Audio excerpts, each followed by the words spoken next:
Hello friends, आप सबका स्वागत है आज की इस वीडियो में। तो आज मैं आपको अफगानी सलवार यानी कि अफगानी प्लाजो की कटिंग एंड स्टिचिंग के कुछ खास टिप्स बताऊंगी। बिगनर्स भी इस तरीके से अपनी अफगानी सलवार या अफगानी प्लाजो की कटिंग एंड स्टिचिंग आसानी से कर सकते हैं।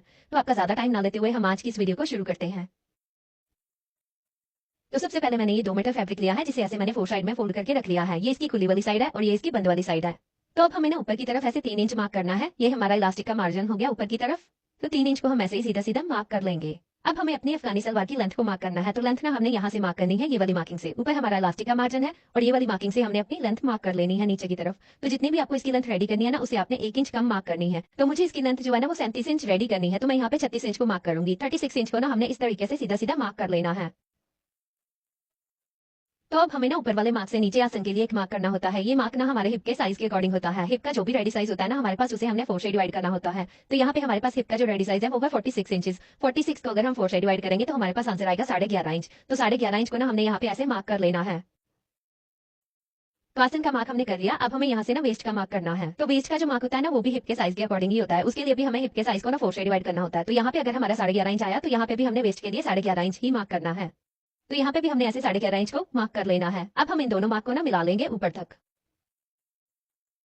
अगर ये वाला पार्ट आपका स्क्वायर में होगा ना तो आपकी प्लाजो की फिटिंग बिल्कुल परफेक्ट आएगी, कोई भी प्रॉब्लम नहीं आएगी आपको। अब हमें ना यहाँ पे थाई के लिए मार्क करना होता है, जो यहाँ से ना लगभग 2 या 2.5 इंच ज्यादा होता है। तो हमने यहाँ पे 2.5 इंच ज्यादा मार्क इस तरीके से कर लेना है। ये हो गया हमारा थाई के लिए मार्क। इससे आगे ना 1.5 इंच हमें एक्स्ट्रा मार्जिन भी लेना होता है इस तरीके से। अब हम ना यहाँ से आसन की गोलाई को इस तरीके से मार्क कर लेंगे ऐसे। तो मैंने अपनी ये मार्किंग थोड़ी डार्क कर ली है ताकि आपको अच्छे से दिखाई दे।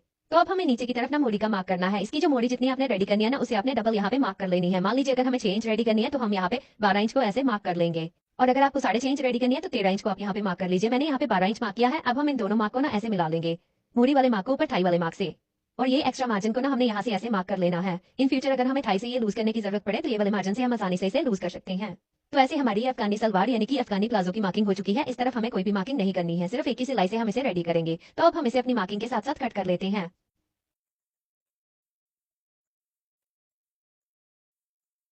तो ऐसे हमारी अफगानी सलवार की कटिंग हो गई है। अब हम इसकी स्टिचिंग स्टार्ट करते हैं। तो सबसे पहले ना हमें इसके आसन वाले पार्ट को स्टिच करना होता है। तो उसके लिए मैंने इसे ऐसे खोल के रख लिया है। बैक और फ्रंट दोनों को एक साथ ऐसे रखेंगे और यहाँ से ना इसकी आसन वाली सिलाई लगा लेंगे। तो आसन की सिलाई सिर्फ हमें यहीं तक लगानी है, बाकी की सिलाई हम बाद में लगाएंगे। और यहाँ से अब हम अपनी सिलाई को डबल कर लेंगे। तो ये देखिए, एक तरफ की आसन की सिलाई हमने यहाँ तक लगा ली है। अब हमने ना दूसरी तरफ वाले आसन को भी यहाँ तक स्टिच कर लेना है। तो दोनों तरफ के आसन हमने यहाँ तक ना ऐसे स्टिच कर लिए हैं। अब हम ना आसन को ऐसे सेंटर में ले आएंगे, इस तरीके से पकड़ेंगे अपनी अफगानी सलवार को और आसन को ऐसे बीच में ले आएंगे। तो अब हमें ना इसकी मोड़ी वाली साइड में प्लेट्स लगानी है। तो ये इसकी मोड़ी वाली साइड है, ऐसे हमने इसे खोल के रख लिया है। अब हम इसमें ना छोटी छोटी प्लेट्स लगाएंगे इस तरीके से ना, ऐसे ऐसे उठानी है हमें छोटी छोटी प्लेट्स और इस तरीके से रफ स्टिच के साथ हमें इन्हें स्टिच कर लेना है। आपको प्लेट्स लगाते वक्त ये ध्यान में रखना है, जितनी भी आपको ये मोड़ी रेडी करनी है उतनी ही आपने सिर्फ इसमें प्लेट्स लगानी है। तो ऐसे हमने इसमें प्लेट्स लगा के ना एक साइड की मोड़ी को ऐसे रेडी कर लिया है। अब हमने दूसरी साइड में भी ऐसे ही प्लेट्स लगा लेनी है। तो ये देखिए, दोनों तरफ हमने ऐसे प्लेट्स लगा ली हैं। अब हमें ना इसे नीचे से फोल्ड करना है। तो इसे नीचे से ना हमने कुर्ती वाले फैब्रिक के साथ फोल्ड करना है। तो ये मैंने अपनी कुर्ती वाले सेम फैब्रिक में से फैब्रिक कट किया है। ये फैब्रिक लगभग मैंने 3 इंच चौड़ा लिया है और लंबाई में ये उतना ही है जितनी हमें अपनी अफगानी सलवार की मोड़ी रेडी करनी है। इसकी उल्टी साइड पे ऐसे मैंने पेपर पेस्टिंग लगाई है और दोनों तरफ से इसे आधा आधा इंच ऐसे फोल्ड करके ना इस तरीके से प्रेस के साथ अच्छे से बिठा लिया है। ये लगभग 1 इंच चौड़ा बॉर्डर मैंने ऐसे तैयार कर लिया। अब हम इस बॉर्डर को ऐसे खोल के रखेंगे और अपनी अफगानी सलवार की मोड़ी को ऐसे इसके बीच में दबाते हुए यहाँ पे हमें किनारे की सिलाई लगा लेनी है।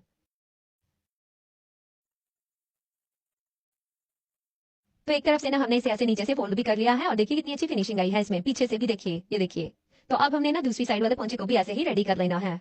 तो ये देखिए, दोनों पोंचों को ना हमने ऐसे नीचे से फोल्ड कर लिया है। अब हमें ना इसे फिटिंग की सिलाई लगा लेनी है।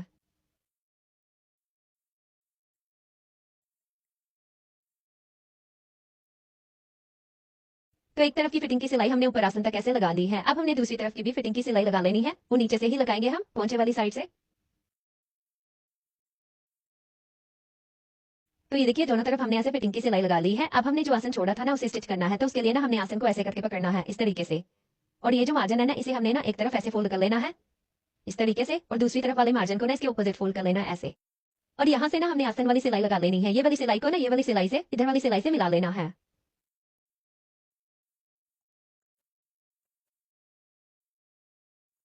तो ये देखिए, आसन को भी हमने ऐसे स्टिच कर लिया है। अब बस हमें ना इसमें सिर्फ इलास्टिक ही डालना है। तो इलास्टिक डालने से पहले ना हम ऊपर से इसे आधा इंच ऐसे फोल्ड करेंगे और यहाँ पे एक रफ स्टिच कर लेंगे। तो ऐसे हमने इसे ऊपर से फोल्ड भी कर लिया है। अब हमें इसमें इलास्टिक डालना है। तो इलास्टिक जो होता है ना, वो हिप के साइज के अकॉर्डिंग ही लिया जाता है। हिप का जो भी आपके पास साइज है ना, उसे आपने 10-12 इंच इलास्टिक कम कट करना है। तो यहाँ पे हमारे पास 46 इंच था, तो ये मैंने लगभग 34 इंच का इलास्टिक कट किया है। अब हम इलास्टिक को ना इस तरीके से ऐसे करके पकड़ेंगे, ऐसे पकड़ेंगे और यहाँ पे 2-3 बार सिलाई लगा लेंगे ताकि ये टूटे ना।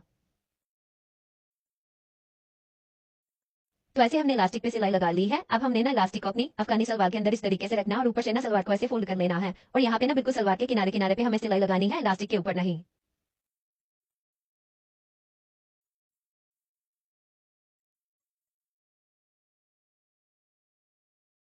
तो ऐसे इलास्टिक को बीच में रखते हुए ना हमने यहाँ पे किनारे की सिलाई लगा ली है। अब हम ना इलास्टिक को अच्छे से स्ट्रेच कर लेंगे, पहले इस तरीके से पकड़ के और फिर बाद में इस तरीके से, ताकि इलास्टिक अपनी जगह ले ले।